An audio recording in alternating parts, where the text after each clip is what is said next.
তো অনেক দিন পর ইলেকট্রিক ট্রেনে চললাম। মন্দির ওদিকে, ওদিকে মন্দির ওদিকে সোজা।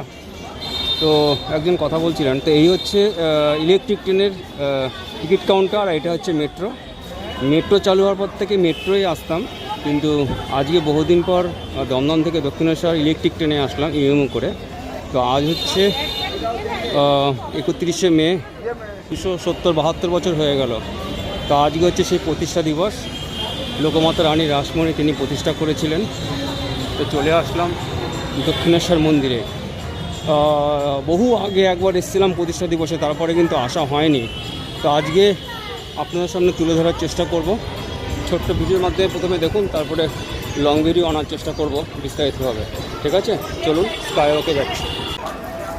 তো বন্ধুরা, ওই সামনে অর্কিড ডালা অর্কিডের সামনে, এখান থেকে আপনাদের মায়ের প্রসাদ, ফল ফুল সব কিছু নিতে হবে এখান থেকে। আর ওখানে পণ্যবিথি, আর এখানে স্বামীজির একটি মূর্তি আছে, আর সামনেই মা ভবতারিণী মন্দির, যিনি রানী রাসমণিকে স্বপ্নাদেশ দিয়েছিলেন। অর্থাৎ রানী রাসমণি বারাণসী অন্নপূর্ণা কাশী দর্শনে যাচ্ছিলেন। তো বলেছে আমাকে আর এখানে আসতে হবে না পুজো দিতে, আমি তোর ওখানে যাব, আমাকে ওখানে প্রতিষ্ঠা কর। তারপরে আর বারাণসী যাওয়া হয়নি, কাশী বিশ্বনাথ। তো এইখানেই তিনি প্রতিষ্ঠা করেছেন মা অন্নপূর্ণাকে ভবতারিণী রূপে। তো চলে আসলাম প্রতিষ্ঠা দিবসে। আজ প্রায় 272 বছর কি 75 বছর হয়ে গেল। আপনার হিসাব করে আরও বলতে পারবেন ঠিকঠাক।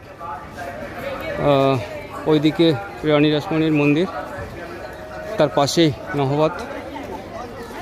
সরাসরি আপনাদের দেখাবার চেষ্টা করছি প্রতিষ্ঠা দিবসে দক্ষিণেশ্বর মন্দির থেকে।